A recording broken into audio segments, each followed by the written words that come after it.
40년간 피땀으로 일군 2만여 평의 유기농 농장, 자식들이 제 돈만 바라고 있다면 여러분이라면 어떻게 하시겠습니까? 저를 치매로 조작해서 요양원에 보내려던 자식들의 속셈을 우연히 알게 되었습니다. 지금부터 가슴 아픈 제 이야기 들려드리겠습니다. 영상 시작 전 구독과 좋아요 꼭 부탁드립니다. 감사합니다. 저는 올해로 75살이 된 정한철이라고 합니다. 경기도 양평에서 40년간 유기농 농장을 일구어왔죠. 젊은 시절 저는 평범한 회사원이었습니다. 도시의 콘크리트 숲에서 매일 같은 시간에 출근하고 같은 시간에 퇴근하는 삶이 저를 갉아먹는 느낌이었어요. 아내 영숙과 결혼하고 아이들이 태어나면서 진정 살고 싶은 삶에 대해 고민하기 시작했습니다. 여보, 우리 시골로 내려가서 농사나 짓고 살까요?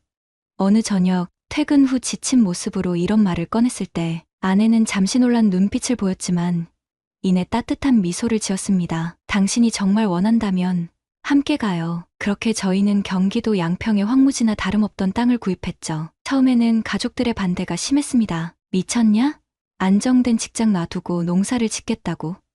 아버지의 호통이 아직도 귓가에 생생합니다. 하지만 저는 고집을 꺾지 않았어요. 유기농에 대한 제 신념은 확고했으니까요. 천몇 년은 정말 힘들었습니다. 농사 경험이 없던 저희 부부는 실패의 쓴맛을 수 없이 맛봤죠. 비가 와도 걱정, 가뭄이 들어도 걱정이었습니다. 밤새 서리를 막기 위해 촛불을 켜놓고 밭을 지키던 날들, 폭우로 농작물이 다 쓸려나가 허탈하게 주저앉았던 순간들, 그 모든 시간이 지금의 한철 농장을 만들었습니다. 40년이 지난 지금 제 농장은 2만 평의 대규모 유기농 농장으로 성장했어요. 특히 저희 농장의 토마토와 각종 채소는 서울의 유명 레스토랑에서도 찾는 품질을 자랑합니다. 화학 비료 한 번 사용하지 않고 자연의 순리대로 농사를 지은 결과죠. 3년 전 아내가 암으로 세상을 떠났습니다. 40년 함께 농사 지은 동반자를 잃은 슬픔은 말로 표현할 수 없었어요. 아내가 없는 농장은 생기를 잃은 것 같았습니다. 커다란 빈자리를 저는 더 열심히 일하는 것으로 채우려 했죠. 큰딸 미영은 대학 교수가 되었고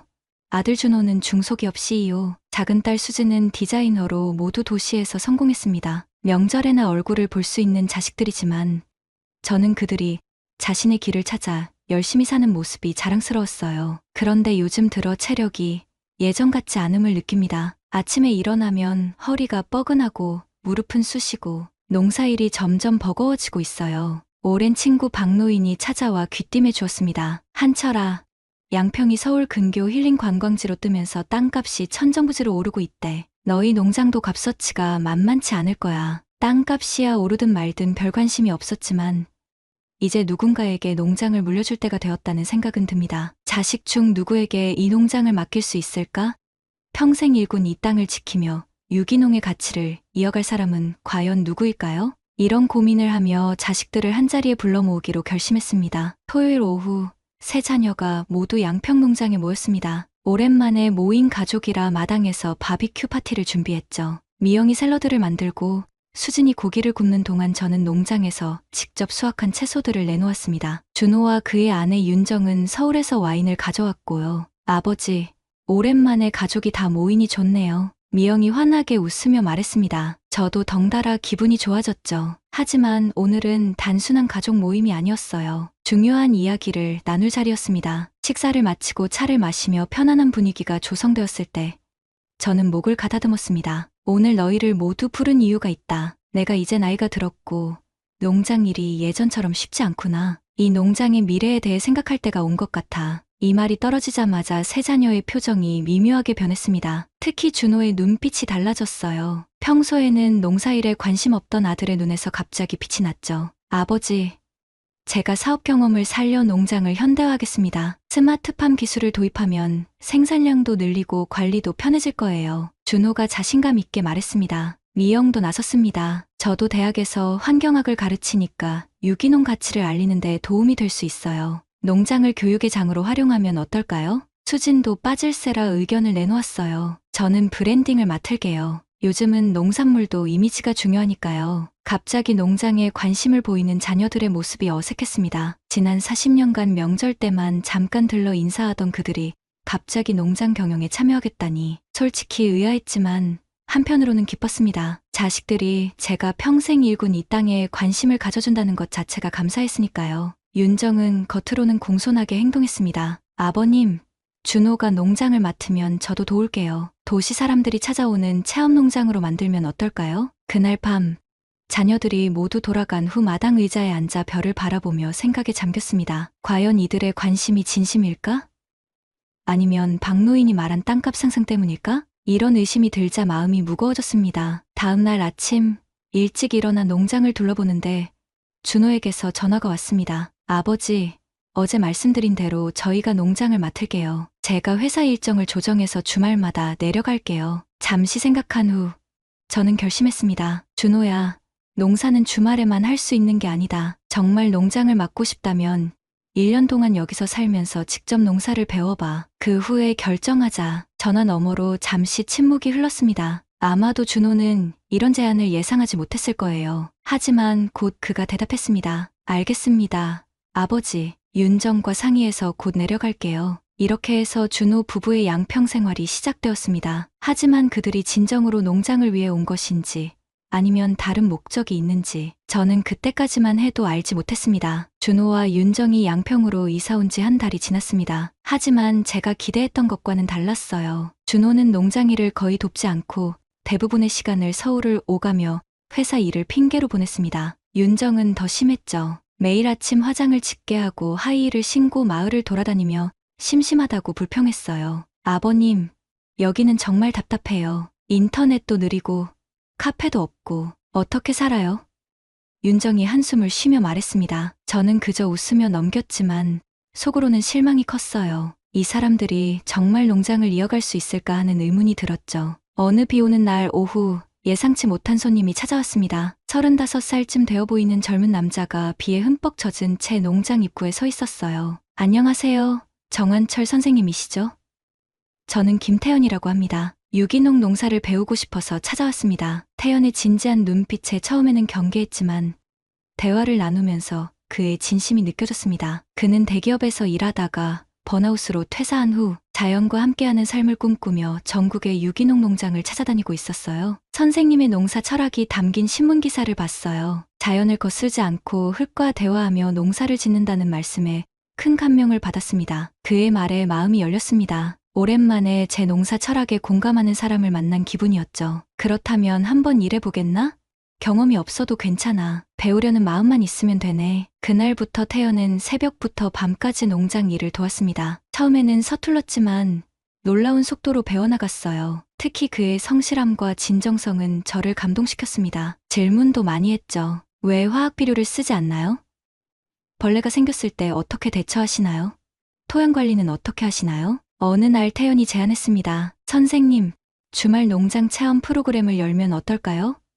도시 사람들이 직접 농사를 체험하고 유기농의 가치를 배울 수 있게요. 처음에는 망설였지만 태연의 열정에 마음이 움직였습니다. 그렇게 한철 농장 주말 체험이 시작되었어요. 놀랍게도 입소문을 타고 방문객이 점점 늘어났습니다. 서울에서 가족 단위로 찾아와 농사일을 체험하고 직접 수확한 채소로 식사를 하며 즐거운 시간을 보냈죠. 준호와 윤정은 농장의 변화를 불편한 눈으로 바라보았습니다. 특히 태연이 저와 가까워지는 것을 못마땅해 했어요. 아버지, 저 청년을 너무 믿지 마세요. 요즘엔 노인들 속이는 사기꾼도 많다던데. 준호가 어느 날 불쑥 말했습니다. 저는 피식 웃었어요. 준호야, 사람을 볼 줄 알아야지. 태연이는 진심으로 농사를 배우고 싶어하는 청년이야. 너처럼 서울 오가면서 스마트폰만 들여다보는 게 아니라 말이다. 준호는 당황한 기색이 역력했지만 더 말을 잇지 못했습니다. 그날 밤 준호와 윤정이 주방에서 나누는 대화가 우연히 제 귀에 들렸어요. 여보,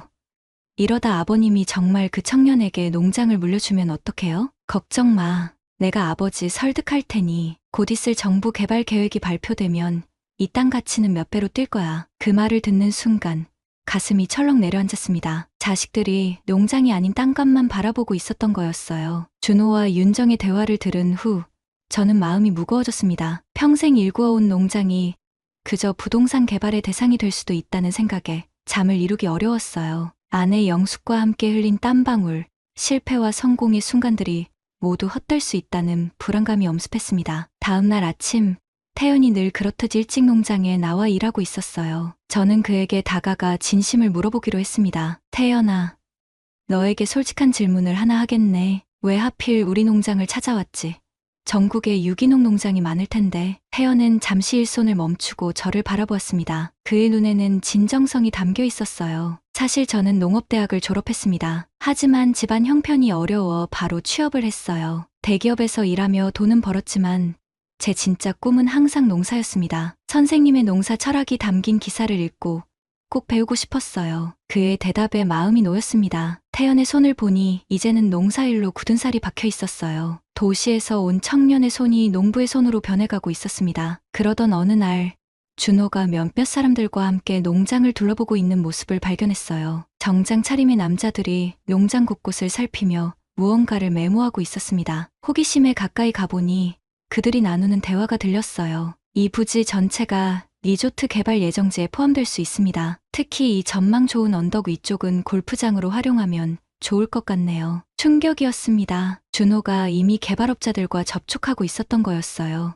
몇십 년간 정성껏 가꾼 땅이 골프장이 될 수도 있다니 가슴이 아팠습니다. 그들이 떠난 후 저는 바로 준호를 불렀습니다. 방금 본 사람들은 누구냐? 준호는 당황한 기색이 역력했지만 곧 태도를 바꿨어요. 아버지, 이건 모두 농장을 더 발전시키기 위한 계획이었어요. 리조트와 연계해서 우리 농산물을 공급하면 안정적인 수익이 생길 거예요. 저는 고개를 가로저었습니다. 준호야, 거짓말하지 마라. 분명히 골프장 이야기를 했어. 내가 평생 일군 땅에 골프장을 만들겠다고? 준호의 얼굴이 굳어졌어요. 아버지, 현실적으로 생각해보세요. 이 땅은 농사 짓는 것보다 개발하면 몇십 배의 가치가 있어요. 윤정이도 이런 시골에서 적응하기 힘들어하고. 그 말을 듣는 순간 제 마음속에 무언가가 확실히 무너졌습니다. 준호에게 이 농장은 그저 현금화할 수 있는 부동산일 뿐이었어요. 유기농의 가치, 자연과의 공존, 제가 평생 지켜온 원칙들, 이런 것들은 준호에게 아무 의미가 없었던 겁니다. 그날 저녁 혼자 마당에 앉아 별을 바라보며 깊은 생각에 잠겼습니다. 자식에게 농장을 물려주고 싶었던 마음이 무너져 내리는 느낌이었어요. 하지만 한편으로는 태연이라는 희망이 있었습니다. 그가 진정으로 이 농장의 가치를 이어갈 수 있는 사람인지 그 가능성을 좀 더 지켜보기로 했어요. 준호와의 대화 이후 그와 윤정의 태도가 급격히 바뀌었습니다. 갑자기 효도를 가장하기 시작한 것이죠. 윤정은 매일 아침 일찍 일어나 제 아침상을 차렸고 준호는 주말마다 서울에서 비싼 선물을 가져왔어요. 고급 건강식품, 수입 과일, 명품 의류까지. 평소 관심 없던 것들이었지만 갑자기 저를 위한다며 챙기기 시작했습니다. 아버지, 이건 요즘 유명한 홍삼이에요. 매일 드시면 건강에 좋대요. 윤정이 환한 미소를 지으며 말했습니다. 하지만 그들의 행동은 너무 뻔해 보였어요. 농장 일은 여전히 태연이 도맡아 하고 있었고 준호는 가끔 농장을 둘러보는 신용만 할 뿐이었죠. 그들의 진심이 의심스러웠지만 저는 침묵을 지켰습니다. 때가 되면 모든 것이 드러날 테니까요. 추석이 다가왔습니다. 모든 자녀들이 양평 농장에 모여 명절을 보내기로 했어요. 미영과 수진도 각자 가족을 데리고 왔죠. 오랜만에 북적이는 농장이 활기찼습니다. 손주들이 뛰어다니고 식구들이 함께 음식을 준비하는 모습이 보기 좋았어요. 명절 차례를 지내고 모두 둘러앉아 담소를 나누는 시간, 준호가 갑자기 목소리를 높였습니다. 아버지,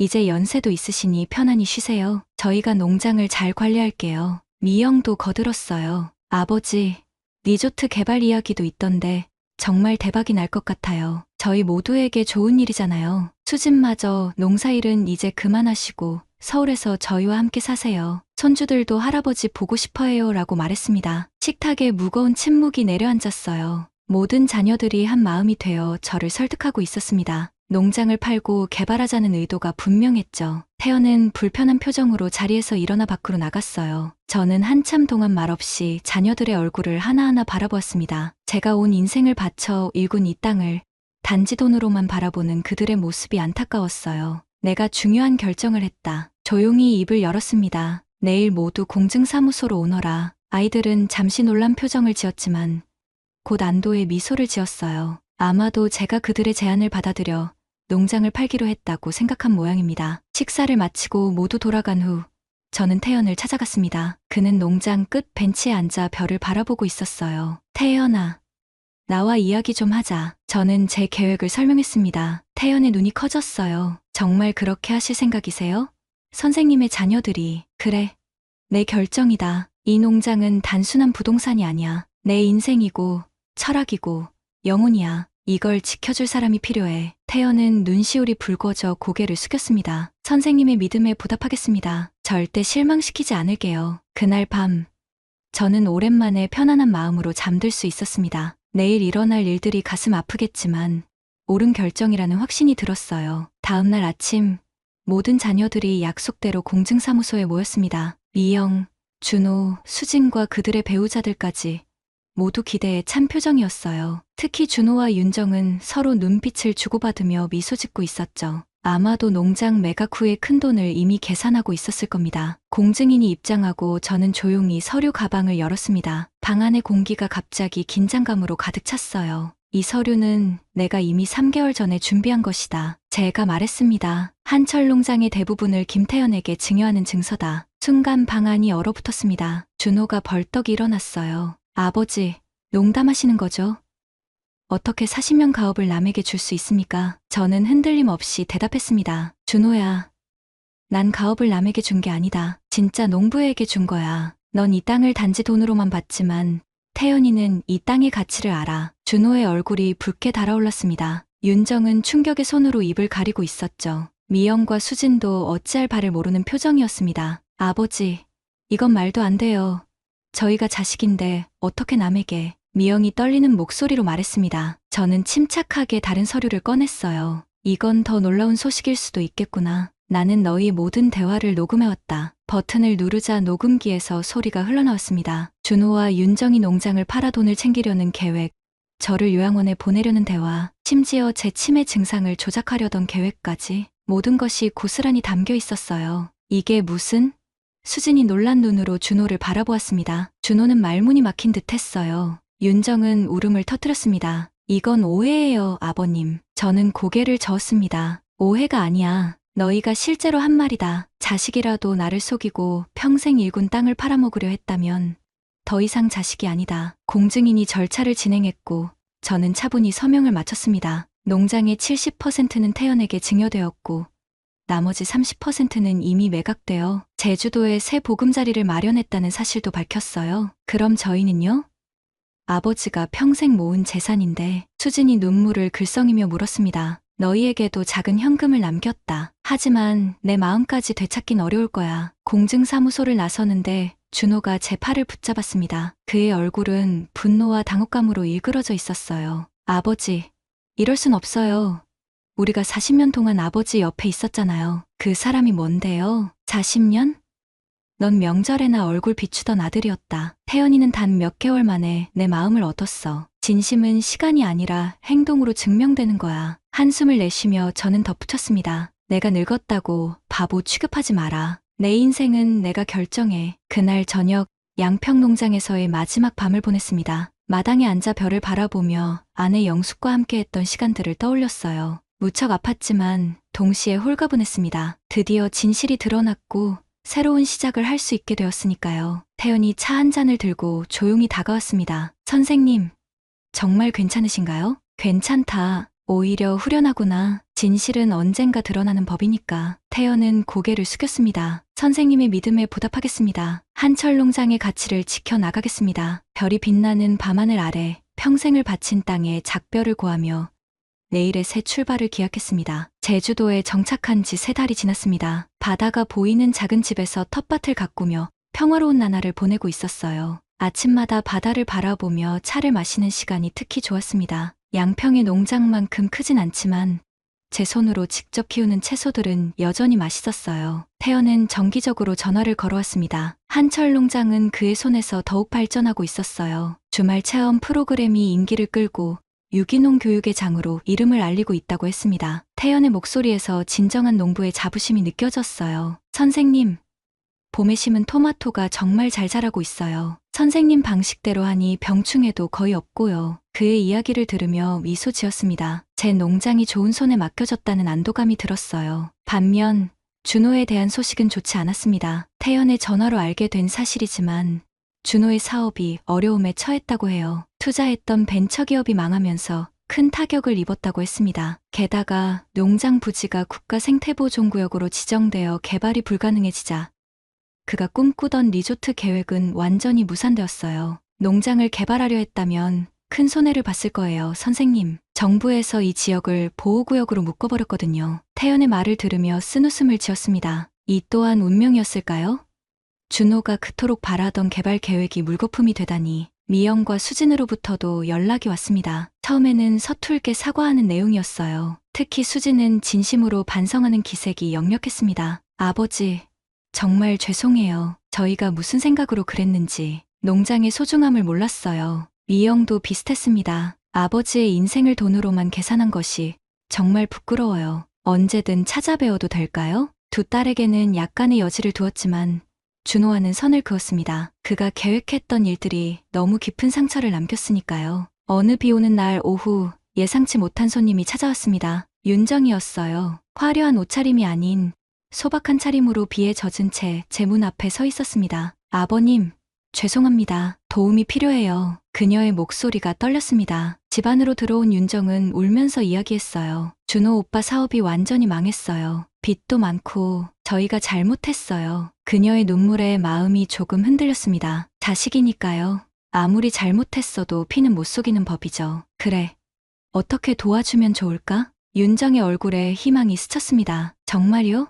저희에게 좀 도와주실 수 있으세요? 당장은 어렵지만 준호가 진심으로 반성한다면 생각해볼게. 윤정은 거듭 감사하다며 화장실을 찾았습니다. 그녀가 없는 동안 문득 불안한 감정이 들었어요. 평소와 달리 윤정의 행동이 어딘가 이상했습니다. 그래서 슬그머니 일어나 그녀의 가방을 살펴보았어요. 그 안에는 제 집의 도면과 금고 위치가 표시된 메모가 있었습니다. 가슴이 철렁 내려앉았어요. 또 다시 속임수였던 겁니다. 며칠 전 태연의 제안으로 집 곳곳에 설치해둔 소형 CCTV가 생각났습니다. 혹시 모를 상황을 대비해서였는데 정말 필요한 순간이 온 것이었죠. 윤정이 화장실에서 나온 후 저는 평소와 같이 행동했습니다. 차를 마시며 담소를 나누다가 잠시 부엌에 간 사이 윤정은 재빨리 거실을 뒤지기 시작했어요. 서랍장을 열고 책장 뒤를 살피고 모든 행동이 CCTV에 고스란히 담겼습니다. 부엌에서 그녀의 행동을 모니터로 지켜보며 깊은 한숨을 내쉬었습니다. 자식들의 탐욕이 이 정도일 줄은 몰랐어요. 아내 영숙이 살아있었다면 얼마나 가슴 아파했을까요? 윤정이 떠난 후 곧바로 태연에게 전화의 상황을 설명했습니다. 이제는 법적 대응을 준비해야 할 때가 왔다고 생각했어요. 선생님, 제가 바로 변호사를 소개해드릴게요. 이런 행동은 확실히 처벌받아야 합니다. 그날 밤 바다를 바라보며 생각했습니다. 자식에 대한 사랑과 배신의 아픔 사이에서 마음이 무거웠지만 옳은 일을 하고 있다는 확신이 들었어요. 때로는 가족이라도 단호하게 선을 그어야 하는 법이니까요. 윤정의 배신을 증거로 확보한 후 저는 준호 부부와 완전히 절연하기로 결심했습니다. 변호사의 조언에 따라 법적 조치를 취했고 준호 부부는 사기 미수 혐의로 조사를 받게 되었어요. 비록 가슴 아픈 일이었지만 이것이 그들에게도 필요한 교훈이라 생각했습니다. 한편 태연은 한철농장을 친환경 교육농장으로 발전시켜 나갔습니다. 학교에서 단체로 견학을 오기도 하고 도시 사람들이 주말마다 찾아와 농사 체험을 하는 명소가 되었어요. 특히 태연이 제 농사 철학을 기록한 책 흙과 대화하는 농부가 출판되어 베스트셀러가 되었습니다. 선생님, 방송국에서 다큐멘터리를 찍고 싶다고 연락이 왔어요. 선생님의 40년 농사 이야기를 다루고 싶대요. 태연의 전화를 받으며 웃음이 났습니다. 제가 그저 땀 흘려 일한 것뿐인데 이제 와서 주목받는다니 참 아이러니했습니다. 다큐멘터리가 방영된 후 미영과 수진이 제주도를 찾아왔습니다. 두 딸의 표정에는 깊은 반성의 기색이 역력했어요. 아버지, 방송 봤어요. 아버지가 얼마나 대단한 분인지 새삼 깨달았어요. 미영이 눈물을 글썽이며 말했습니다. 수진도 덧붙였어요. 죄송해요. 아버지, 저희가 너무 어리석었어요. 돈보다 중요한 가치가 있다는 걸 몰랐어요. 특히 수진은 자신의 딸 유진이가 할아버지처럼 농부가 될래요라고 말했다며 깊은 감동을 받았다고 했습니다. 이 말을 들으니 가슴이 따뜻해졌어요. 비록 아픔이 있었지만 제 삶의 가치가 손주에게 전해진다는 것이 큰 위안이 되었습니다. 사람의 진심은 결국 드러나는 법이란다. 저는 미영과 수진의 손을 잡으며 말했어요. 완전히 용서하기에는 아직 시간이 필요했지만 화해의 첫걸음을 내딛기로 했습니다. 그로부터 몇 주 후 준호도 찾아왔습니다. 그는 완전히 망가진 모습이었어요. 사업은 파산하고 윤정과는 이혼 소송 중이었으며 빚에 쫓기는 신세가 되었다고 했습니다. 아버지, 제가 정말 큰 잘못을 했습니다. 용서해 주세요. 준호는 무릎을 꿇고 울었습니다. 마음이 아팠지만 단호했어요. 용서는 했다. 하지만 신뢰는 회복되지 않았다. 내 인생은 내가 책임져야 할 거야. 준호의 눈에 절망이 스쳤지만 이내 고개를 끄덕였습니다. 이해합니다. 제가 다시 시작해 보겠습니다. 언젠가는 아버지의 믿음을 되찾고 싶어요. 계절이 바뀌고 제주도의 삶은 점점 편안해졌습니다. 작은 텃밭에서 키운 채소로 밥상을 차리고 바다를 바라보며 명상하는 시간이 행복했어요. 태연은 한 달에 한 번씩 찾아와 농사에 대한 이야기를 나누고 직접 키운 유기농 작물을 가져왔습니다. 수진의 딸 유진이는 방학 때마다 제주도 할아버지를 찾아왔습니다. 함께 텃밭을 가꾸고 농사 이야기를 들려주는 시간이 제게는 가장 큰 위안이 되었어요. 유진이의 맑은 눈빛에서 미래의 희망을 보았습니다. 할아버지, 저도 나중에 커서 유기농 농부가 될 거예요. 할아버지처럼요. 그 말에 가슴이 벅차올랐습니다. 제 삶의 가치가 다음 세대로 이어진다는 것이 얼마나 큰 축복인지 모릅니다. 어느 저녁 바다가 보이는 테라스에 앉아 석양을 바라보며 생각했습니다. 인생이란 참 묘한 것이구나. 자식들에게 물질적 유산을 남기려 했지만 결국 더 중요한 것은 가치관과 철학이었어요. 진정한 부는 돈이나 땅이 아니라 정직과 진심으로 일군 것들이었습니다. 영수가, 보고 있니? 우리가 평생 지켜온 가치가 이제 다른 이들에게 이어지고 있어. 하늘을 향해 속삭였습니다. 바람이 살랑 불어오고 파도 소리가 들려왔습니다. 그 순간 마음이 평온해졌어요. 모든 상처와 아픔을 뛰어넘어 지금 이 순간이 행복했습니다. 인생의 진정한 승리는 물질이 아닌 가치를 지키는 것임을, 그리고 그 가치를 알아보는 이들과 함께하는 것임을 깨달았습니다. 태연과 유진이가 들려준 소식에 따르면 한철 농장은 이제 전국적인 유기농 교육의 중심지가 되었다고 합니다. 제 이름을 딴 장학금도 생겼고 많은 청년 농부들이 태연에게 배우러 오고 있다고 해요. 평생 믿어온 가치가 이제는 더 큰 세상으로 퍼져나가는 것이었습니다. 자식들은 각자의 방식으로 삶을 이어가고 있었고 저는 그들을 지켜보며 때로는 걱정하고 때로는 응원했습니다. 완전한 용서와 화해의 길은 멀고 험했지만 한 걸음씩 나아가고 있었어요. 이제 제 인생의 가을을 맞이하며 뒤돌아보니 모든 선택에 후회는 없었습니다. 진실을 지키기 위한 용기, 그것이 결국 저를 진정한 평화로 이끌어 주었으니까요. 돈으로는 살 수 없는 가치, 그것을 지켜낸 것이 제 인생 최고의 성취였습니다. 오늘 이야기가 좋으셨다면 구독과 좋아요 부탁드립니다. 감사합니다.